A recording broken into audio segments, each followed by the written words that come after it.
नमस्कार दोस्तों, आप सभी का एक बार फिर से स्वागत है बाबरी विद्यालय पर। जैसा कि आप सभी जानते हैं कि अभी अभी जो है आरपीएससी ने एक नया प्रेस नोट रिलीज किया है।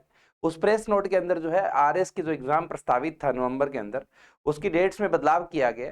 साथ ही साथ जो है मेंस की परीक्षा तिथि भी बता दी गई है कि 2026 का जो प्रीलिम्स होगा उसका मेंस कब आयोजित किया जाएगा, ये भी बता दिया गया है।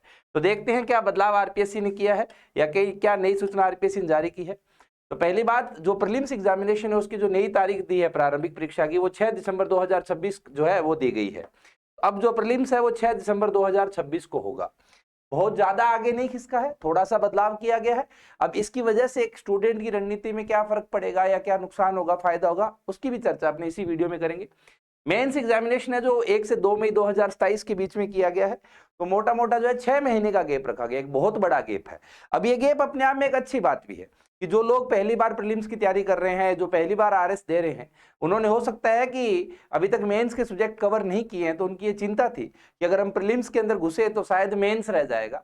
अब उनके पास इतनी बड़ी विंडो, इतना बड़ा गैप रहेगा कि अगर वो अभी उन 6 महीने में भी केवल मेंस वाले सब्जेक्ट करने की सोचें तो वह संभव हो पाएगा, क्योंकि 6 महीने का टाइम जो है वो एक डिसेंट टाइम है, बहुत अच्छा टाइम है। नॉर्मली जो है 2.5-3 महीने का समय दिया जाता है, इस बार जो है थोड़ा अतिरिक्त समय आरपीएससी ने दे दिया है।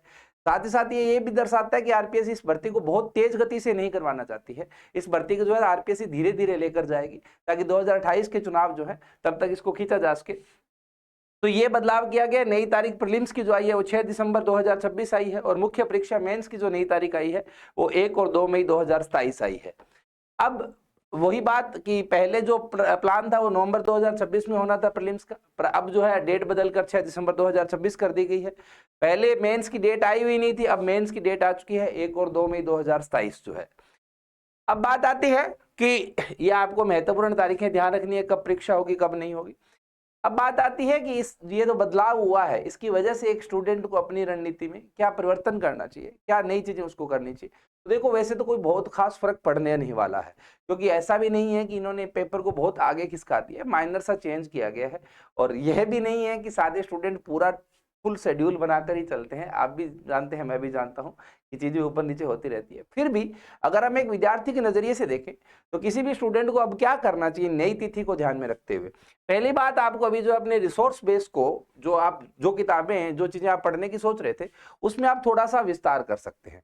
अब आपको शॉर्टकट मारने की जरूरत नहीं है, आप सामान्य गति से, सामान्य रिसोर्सेज से जो है वो पढ़ेंगे तो भी हो जाएगा। अब आपको कोचिंग के नोट्स पे या मैराथन क्लासेस पे निर्भर रहने की आवश्यकता नहीं है।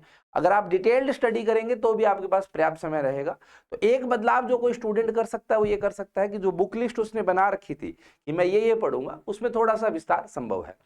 दूसरा जो हो सकता है वो ये हो सकता है कि आप जो है अब साथ साथ एक इंटीग्रेटेड तैयारी कर सकते हैं, क्योंकि मेंस की तारीखें भी आपको पता है और प्रीलिम्स में भी आपको थोड़ा अतिरिक्त समय मिला है। खास करके जो लोग रिपीटर हैं, दूसरी तीसरी बार आरएस दे रहे हैं या पहले किसी न किसी भर्ती में चयनित हैं, उन लोगों के लिए संभावना बढ़ जाती है कि वो अब इंटीग्रेटेड तैयारी करें, प्रीलिम्स के साथ साथ जो है मेंस का भी एक सब्जेक्ट उठा करके, तो जो है यह संभव हो पाएगा।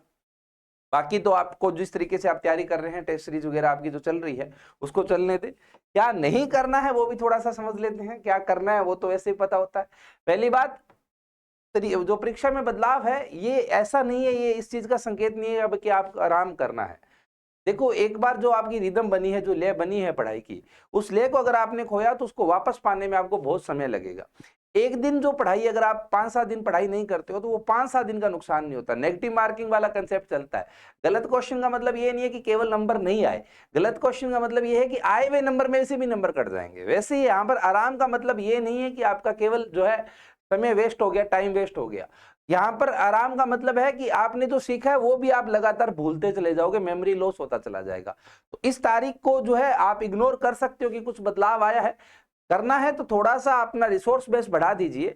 आपको रिलैक्स होने की कहीं भी जरूरत नहीं है, क्योंकि इतना बड़ा बदलाव नहीं किया गया है कि आप वर्तमान में जो है उसमें रिलैक्स हो जाए। दूसरी बात, आपको अपनी रिदम नहीं खोलनी है। तीसरी बात, अब आप खास करके ऐसे विषय जिनमें ज्यादा क्वेश्चंस आते हैं, राजस्थान इकोनॉमी, राजस्थान पॉलिटी, ये जो सब्जेक्ट्स हैं या जो इंडिया के पॉलिटी के क्वेश्चंस है, इनके अंदर आप जो है अपना रिसोर्स बेस थोड़ा सा बड़ा कर सकते हैं। एक स्रोत पर अब आपको निर्भर रहने की आवश्यकता नहीं है। तो अगर आप इन सब बातों को ध्यान में रखकर अपनी आरएस की जो तैयारी चल रही है, अगर उसको और भी थोड़ा सा धार दोगे, उसको थोड़ा सा और भी तीव्र करोगे, इंटेंस करोगे, तो आपकी आरएस सिलेक्शन की जो संभावनाएं हैं वो बढ़ जाती है। हमारी तरफ से आप सभी को शुभकामनाएं। आपकी जो लय है उसको बनाए रखें और उसी गति से चलते रहें। लक्ष्य है आप जल्दी ही साध लेंगे। धन्यवाद। Have a good day. Thank you. Keep watching